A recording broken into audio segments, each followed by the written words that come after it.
Yo, what's going on, guys? Mush back at it with another video, and this is my top 10 must-own PC games. These 10 games are, in my opinion, the top 10 games that are essential to every PC gamer's library. This is a great list to go by if you're just getting into PC gaming and you want some great games to play. Now, at the end of the day, I am only one person. I have played a lot of games on PC, but obviously, no one person can play every game on PC. If you want to share your top 10 list in the comment section down below, feel free to do that. And also, this list is in no particular order. These 10 games are very diverse, and I think a lot of these games are going to cater towards specific people. Regardless, I think these 10 games are games that every PC gamer should own. Without further ado, let's get into this with number 10. That's the Mass Effect series. Now, yes, I know a lot of people were off-put by Mass Effect 3's ending, but I still think Mass Effect as a trilogy is one of the best gaming trilogies of all time. Mass Effect 1 hasn't aged the best, but it's still definitely a great RPG. Mass Effect 2, in my opinion, is still one of the best role-playing games of all time. That game was near perfection. The gameplay was great, the story was amazing, the voice acting was outstanding, and even in 2015, I think Mass Effect 2 still looks great. Mass Effect 3 was also a great game. It did fumble a little on the story end of the game, but the gameplay was still great, and the character development was great as well in Mass Effect 3. I think Mass Effect is a great series to pick up on PC. It's a great RPG series. It's gonna provide you a lot of hours of entertainment, and at this point, you can pick up the game super cheap, so I think Mass Effect is an essential game for all PC gamers, especially if you're an RPG fan. Number 9 is the Crysis series. Now, just like Mass Effect, a lot of people were off-put by Crysis 3, and I'm gonna actually be in that camp of people. Crysis 3, in my opinion, was not the best, but the first Crysis, Crysis Warhead, and Crysis 2, I thought were all outstanding. And Crysis has to be on a list like this because a lot of people boast about how great PC graphics are, and if you're boasting about great PC graphics, you gotta look at Crysis as the #1 game to really set that pace of great PC visuals. The original Crysis was released back in 2007, and even in 2015, 8 years later, Crysis is one of the best games you're gonna look at. Crysis 2 also looks fantastic, as does Crysis 3. There's also a lot of mods available to make Crysis and Crysis 2 look even better than they already do, and they're just stunning games to look at. But it's not just all graphics with Crysis. Crysis 1 is a fantastic first-person shooter that has more of an open environment. Crysis 2 and Crysis 3 follow a more linear approach, but still are pretty good games. My personal favorite out of the series was actually Crysis 2. I just thought that game was really well made. But if you're getting a new gaming PC, you gotta at least boot up Crysis 1, at least to see the gorgeous visuals, and honestly, Crysis is also a very good first-person shooter. Number 8 is The Walking Dead Season 1 and Season 2. I typically don't tear up or cry that often, but at the end of Walking Dead Season 1, I was near tears. The Walking Dead isn't a game with a lot of gameplay, but it has one of the best written stories I've ever seen in a video game. You just get so attached to the characters, and spoiler alert, yes, some of them die, and you feel pretty shitty after that happens, because for a lot of the characters, you actually get somewhat attached to them, and it's just an emotional roller coaster ride. I can't give out specifics of the story, because obviously I want to avoid spoilers, but trust me, if you're looking for a great story in a video game, you can't really do much better than The Walking Dead. It was a fantastically written story, and at this point, you can get Walking Dead Season 1 and Season 2 for really cheap. And like I said, while they don't have a ton of gameplay in them, the story was so well written that I think every gamer should really check out the game. Number 7, I grouped two games together. It's the Elder Scrolls series and the Fallout series. Now, both of these series are long-running franchises by Bethesda, and they are well-renowned as some of the best open-world games of all time. Obviously, we know that Fallout 4 is coming soon. Elder Scrolls 5 Skyrim is already out, and on PC, you guys just have to play the Bethesda open world game. Obviously, you're getting a better frame rate, better graphics than the console version, but really, the killer feature comes in the mods. And yes, with Fallout 4 on the Xbox One and PlayStation 4, they will have mod support. Probably not to the level of the PC version of the games, and the PC versions of the Bethesda open world games are just fantastic. Elder Scrolls 5 Skyrim came out 4 years ago in 2011, and is still to this day one of the top played games on Steam. A big reason for that is mods. You're just getting endless content. You know, there is paid DLC for Skyrim, but a lot of people just keep downloading these mods, and you honestly have unlimited content from weapons, quests, character mods. There's just so many different mods, and it's so easily integrated with Steam Workshop, or if you just want to go on Nexus mods. And honestly, if you're talking about a game, if you were stuck on an island and you could only pick one game, Skyrim would probably be it at this point. Just with the mods, you're gonna get endless amount of content forever, and there's so much stuff to do. It's just a great game, and it's just amplified even more on PC. You guys have to play all of the Bethesda open world games. When Fallout 4 releases, Skyrim is already out. They are just an absolute blast on PC. Number 6 is the Battlefield games. I myself prefer Battlefield 4. I actually did kind of enjoy Battlefield Hardline, believe it or not, but I think at this point, Battlefield 4 is the best game in the series. Battlefield 3 was actually one of the biggest games to get a lot of people to move over to PC gaming, and obviously Battlefield 3, Battlefield 4, all the Battlefield games have great visuals, and it's just a really fun multiplayer shooter. I do think a lot of fans did get turned off by Battlefield Hardline, but Battlefield 4 is still a fantastic game. If you're looking for a multiplayer shooter with great visuals, you really can't do better than Battlefield. It's just one of those games you can always go back to, and a game you're gonna jump in and out all the time. And Battlefield is one of the biggest series on PC. I think whenever a new Battlefield game does come out, the entire PC gaming community looks at it, and the majority of them will end up playing it. So I think Battlefield 4 is definitely an essential first-person shooter to own on PC. Number 5, some of you guys might be surprised by, but it is Rocket League. All the other games on this list are pretty serious, and games that you're gonna end up going pretty hard on. I wanted to add a game that was a fairly casual game. A game if a buddy comes over and they're not really a big gamer, you can just boot it up for them and they'll start enjoying the game. And I think Rocket League perfectly fits that description. It's just a very fun and casual soccer game with these race cars. And this was a game when a friend did come over, I showed him this game, and he wasn't a big gamer, and he was just like, holy shit, this game looks awesome, and he wanted to play it right away. In my opinion, Rocket League is just a great game that if you have 5 to 10 minutes and you just want to play a quick match, you can do that. But if you do really want, playing Rocket League could end up turning into multiple hour sessions. It's just a ton of fun and one of those games that I think is a great party game. If you're looking to play more of a casual game with a couple friends, not take things too seriously, pop open a beer, something like that, I think Rocket League is perfect for. You know, there's games like League of Legends where a lot of people go hard in, everybody gets frustrated in.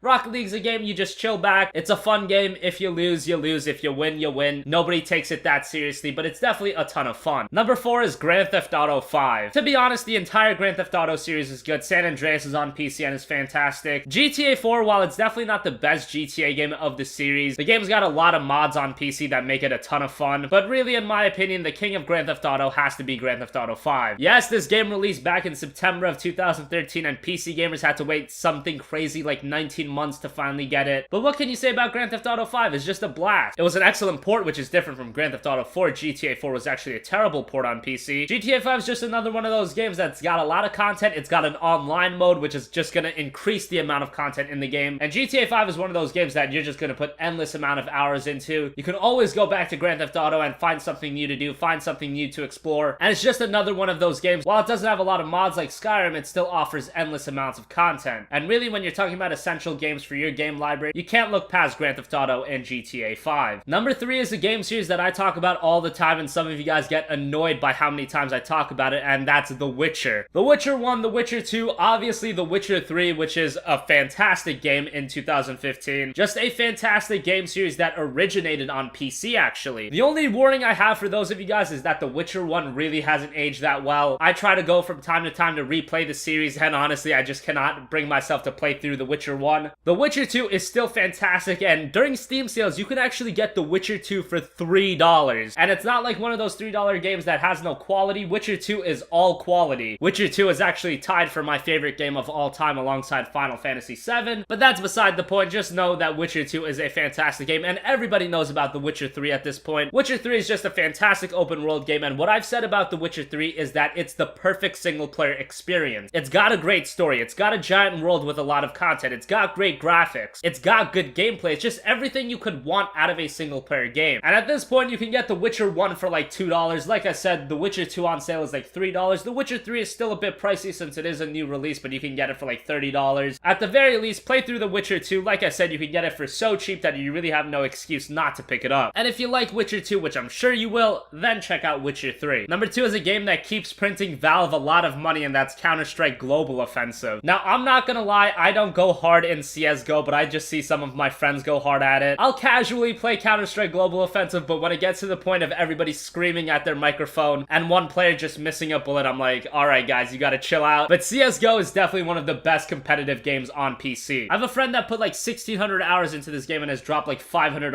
on CSGO cases. Keep in mind, it is a very addictive game, and it can drain your wallet dry if you get into the skins market. For me, I don't go too hard in Counter-Strike Global Offensive, but it's definitely a game you at least have to try out. The majority of my friends at least one point in their life have gone completely hard in this game, playing 8 hours a day, crazy shit like that, and they all enjoyed it. For me, I always played it casually. I sucked ass at this game, but without a shadow of a doubt, Counter-Strike Global Offensive is a must-own title on PC. It's a game that you can potentially put 2,000 hours into, and obviously the ranking system. It's just one of those games that almost personifies the PC. It's honestly one of those games like League of Legends, Dota, that has really helped with the explosion of PC gaming. And finally, number 1, it's Arma. Now, Arma is a PC exclusive that I really think encompasses everything about the culture of PC gaming. Obviously, the majority of you guys know about mods. I think the most popular mod was the DayZ mod for Arma 2. I remember when DayZ was originally released, everybody was going absolutely crazy about it. And just think, it originated as a mod mod on Arma 2. Arma is just the PC gamers kind of game. The controls, the graphics, the realism. I know a lot of you guys sleep on Arma single player. It's honestly pretty decent. But obviously when you talk about Arma, it's all about the multiplayer, Arma 3 Wasteland, and all the different game modes that Arma 3 has. Like I said, this is a PC gamers kind of game. This is the kind of game you play with 4 or 5 buddies on the same server and you stay up until 4 a.m. just hunting people down or working together with other players. I just think Arma is the game, like I said, that encompasses the culture of PC gaming. In before someone says the culture of PC gaming is a bunch of fat people playing video games, but I digress. That's not where I'm trying to get at. Arma's got mods. It's the type of game you play for hours on end with friends, and it's just that multiplayer fun that I think a lot of PC gamers do look for, and it is definitely a must-own title on PC. So that is my 10 must-own and essential PC games. Let me know, do you agree with this list? Comment below with your list down below. I'm interested to hear what you guys think. I know a lot of you guys have different tastes, but this was my personal list, and I really did try to make it diverse with a lot of different genres and a lot of different style of games. So let me know what you guys think in the comment section down below. If you liked this video, hit that like button. If you disliked it, obviously dislike. And as always, guys, have a great day, and I'll catch you guys in the next video. Peace out.